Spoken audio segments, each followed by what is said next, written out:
Guys, welcome back to my channel. তো চলে এলাম আরও একটি নতুন ব্লগ ভিডিও নিয়ে। আশা করছি সবাই ভালো আছে আর আমিও খুব ভালো আছি। তো আজকে হচ্ছে আমাদের মায়াপুরের লাস্ট দিন। তো চলো, কেউ কিন্তু ভিডিও স্কিপ করবো না, সম্পূর্ণ ভিডিওটা দেখতে থাকো।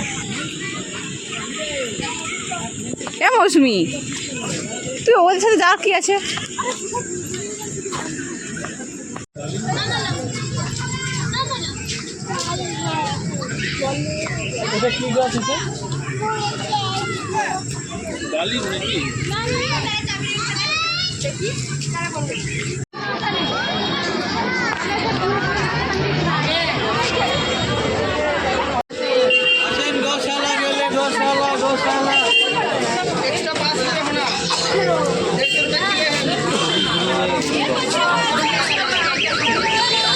তো ফাইনালি বেরিয়ে পড়েছি ব্যাগপত্র নিয়ে।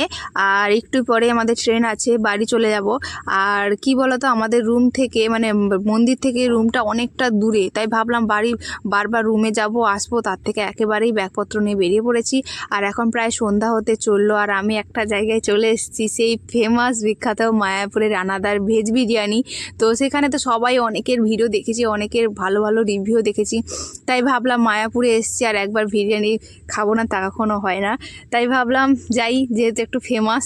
সত্যি কথা বলতে আমি কিন্তু বিরিয়ানি টোটালি খাই না, আর ভেজ বিরিয়ানি কেমন হবে জানি না, বলতেও পারবো না। আর এই যে সেই রানাদা, মানে এতটা ভালো মানুষ উনি, ওনার সাথে কথা না বলে হয়তো বুঝতামই না। হাসি দেখেই তোমরা বুঝতে পারছো কতটা কি বলবো, আমি ভাষা হারিয়ে ফেলছি। তো যাই হোক, ওনার সাথে কথা বলে খুবই ভালো লাগলো। আর অনেকটা দূর, সেই মন্দির থেকে প্রায় অনেকটা হাঁটার পর এখানে এসেছি।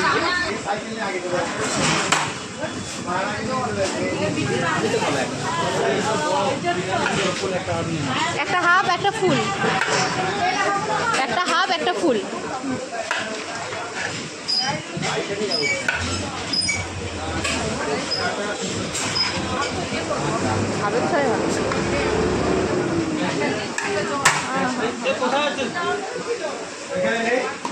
তো ফাইনালি আমার বিরিয়ানি নেওয়া কমপ্লিট হয়ে গেছে, একটা হাফ আর একটা ফুল।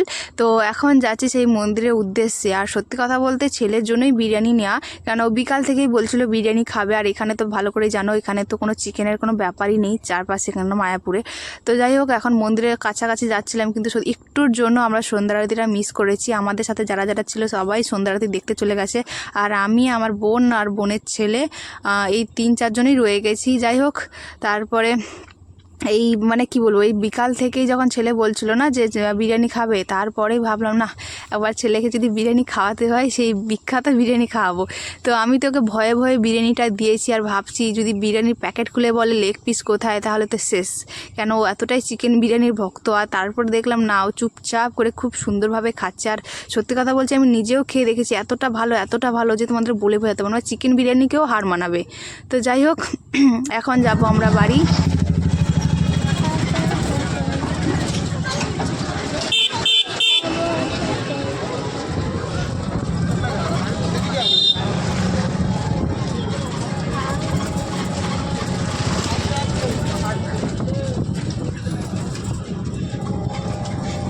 বাবা,